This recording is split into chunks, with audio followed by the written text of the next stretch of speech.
इस मूवी के आगाज में हमें कुछ मैजिकल दिखाया जाता है जिसे मैं मैजिक टाइम रिंग्स कहूँगा। अब हमें 10 साल पहले का सीन दिखाया जाता है। कॉनराड नामी शख्स इस दुनिया को ख़त्म करके एक नई दुनिया बनाना चाहता है जिसमें सब लोग एक जैसे हों, जहाँ कोई मुकाबला और वार ना हो।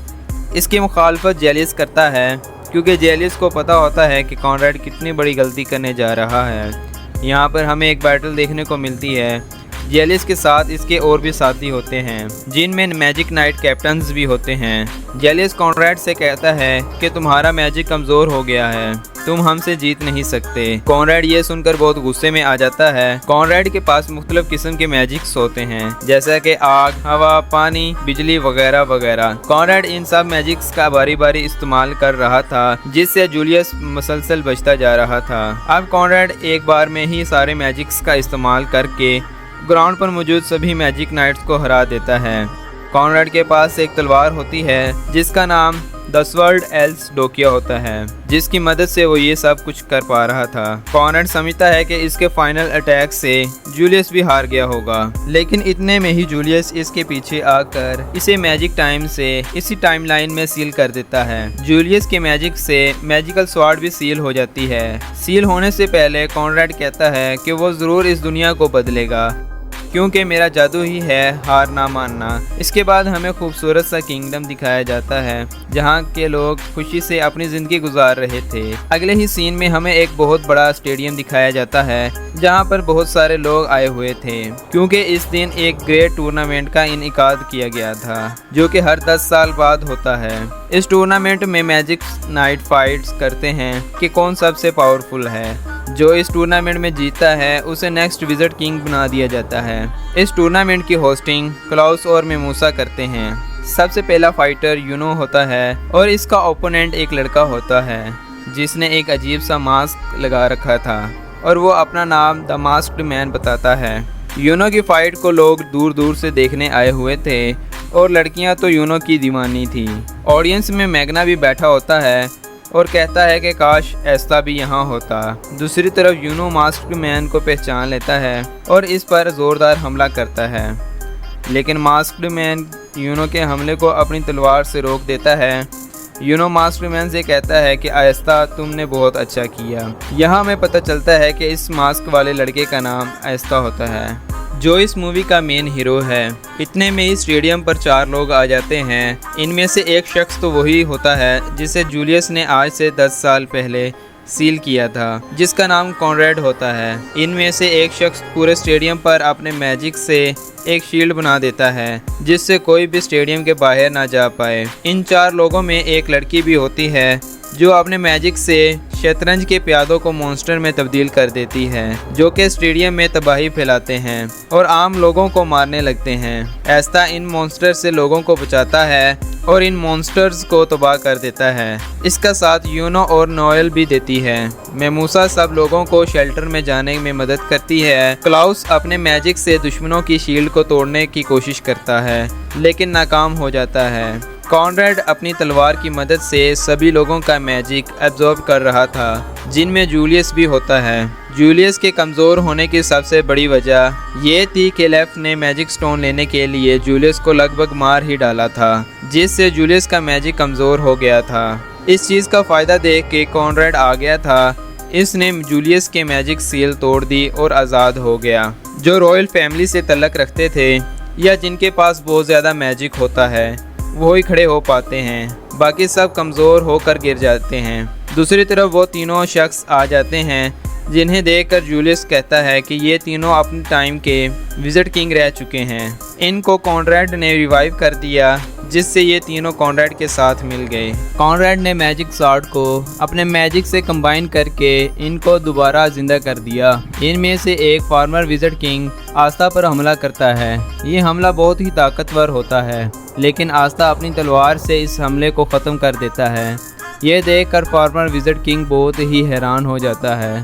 अब दूसरा फार्मर विज़र्ड किंग पहले विज़र्ड किंग से कहता है कि तुम इसे ज़ख्मी क्यों कर रहे हो, कम से कम तुम इसे एक ही झटके में ख़त्म क्यों नहीं कर देते, और वो अपने मैजिक से आस्था पर अटैक करता है। इसी दौरान पूरी ब्लैक बुल टीम वहां पहुंच जाती है और आस्था को फॉर्मर विज़र्ड किंग्स के अटैक से बचा लेती है। दूसरी तरफ कॉनरैड जेलियस से कहता है कि तुम कितने कमज़ोर हो गए हो, क्या तुम ऐसे मैजिक किंग्स से हमारे साथ मुकाबला करोगे जिसके पास कोई मैजिक नहीं है। कॉनरैड आस्था की बात कर रहा था। जेलियस कहता है कि हमें कमज़ोर मत समझो, हम अकेले नहीं हैं। इसी दौरान वहाँ और भी मैजिक किंग्स और मैजिक किंग्स के लीडर्स आ जाते हैं। यामी अपने ब्लैक मैजिक से दुश्मनों पर हमला करता है, लेकिन वो तीनों यामी के अटैक से बच जाते हैं। इसी दौरान यामी जूलियस को बचा लेता है और जूलियस से माजरत करता है लेट आने की वजह से, और कहता है कि ये कौन लोग हैं। आस्था कहता है कि मुझे ये बहुत ही बुरे लोग लग रहे हैं जिनके पास बहुत ज़्यादा पावर्स हैं। यामी कहता है कि क्या ये हमसे भी ज़्यादा ताकतवर हैं। जूलियस कहता है कि आस्था ठीक कह रहा है, हम इन्हें किसी तरह भी नहीं हरा सकते। जूलियस यामी से कहता है कि तुम अभी इसी वक्त magic tool research lab branch 0 में जाओ, जहां नीरू एक बहुत ही ताकतवर मैजिक टूल बना रही है जिससे हम इन्हें हरा सकेंगे। यामी जाने से इनकार कर देता है और कहता है कि अगर मैं चला गया तो तुम्हारा ख्याल कौन रखेगा, मैं तुम्हें दोबारा मरता नहीं देख सकता। अगर हमें ये मैजिक टूल्स की ज़रूरत है तो ये काम आस्था मेरी जगह कर लेगा। आस्था कहता है नहीं, मैं तुम्हारे साथ यहाँ मदद करूँगा लड़ने में। इसी दौरान हमें इन तीनों फॉर्मर विज़र्ड किंग्स के नाम के बारे में पता चलता है जो कि मर चुके थे, लेकिन कॉनरैड इन्हें दोबारा अपने मैजिक और मैजिकल स्वॉर्ड से ज़िंदा करता है। इनके नाम एडवर्ड, जेस्टर और प्रिंसिया होते हैं। एस्ता अपने साथियों के साथ ब्रांच 0 की तरफ जाने लगता है। अब यहाँ एक बहुत ही ज़बरदस्त फाइट शुरू हो जाती है। यामी और इसकी टीम अपनी पूरी ताकत के साथ हमला करती है, लेकिन इनके हर अटैक से दुश्मन बच जाता है। इनके हमले से ज़्यादा ताकतवर तो दुश्मन का डिफेंस होता है, जो हर हमले से ज़्यादा स्ट्रॉन्ग होता जा रहा था। कॉनरैड कहता है कि हमारे साथ मुकाबला करने का कोई फ़ायदा नहीं है। एक बार मैजिकल स्वॉर्ड की पावर एक्टिव हो जाए तो मैं इस किंगडम्स को ख़त्म कर दूंगा। इस मैजिकल स्वॉर्ड की खासियत ये थी कि ये दूसरों के मैजिक को एब्जॉर्ब कर लेती है और एक बार में ही सारी मैजिक को इस्तेमाल कर सकती है। कॉनरैड अपने मैजिक से बहुत सारे दरवाज़ों को खोल देता है जिनसे मुख्तलिफ पावर्स निकलती हैं। इसी दौरान नोज़ेल और फ्यूगोलियन आ जाते हैं और कहते हैं कि हमने सभी लोगों को महफूज जगह पहुंचा दिया है। फ्यूगोलियन कहता है कि मैंने कभी नहीं सोचा था कि हम इस मॉन्स्टर से दोबारा कभी लड़ेंगे। इसी के साथ लड़ाई जारी रहती है। लड़ाई मुश्किल से मुश्किल होती जा रही थी। दोनों टीम्स एक दूसरे को अच्छी टक्कर दे रहे थे। अब कॉनरैड की मैजिकल स्वॉर्ड भी एक्टिव हो जाती है, जिससे वो पूरे स्टेडियम को हवा में उड़ा ले जाता है। वो ये काम आज से 10 साल पहले भी करने जा रहा था, लेकिन जूलियस ने इसे सील कर दिया। जेस्टर अपने मैजिक से पूरे स्टेडियम के इर्द गिर्द एक मजबूत शील्ड बना देता है, जिसे पार करना लगभग नामुमकिन था। एस्ता और इसके साथी ब्रांच 0 पहुंच जाते हैं। एस्ता आवाज़ लगाता है कि मुझे विज़र्ड किंग्स ने भेजा है। एस्ता का एक साथी खुफिया कोड की मदद से दरवाज़ा खोल देता है। दरवाज़ा खुलते ही इन्हें मेली वैक्स स्मेल दिखाई देती है। मेली वैक्स स्मेल को इनके बारे में पहले से ही पता था, इसलिए वो इनको नीरो से मिलाती है और कहती है आगे का रास्ता तुम्हें नीरो दिखाएगी।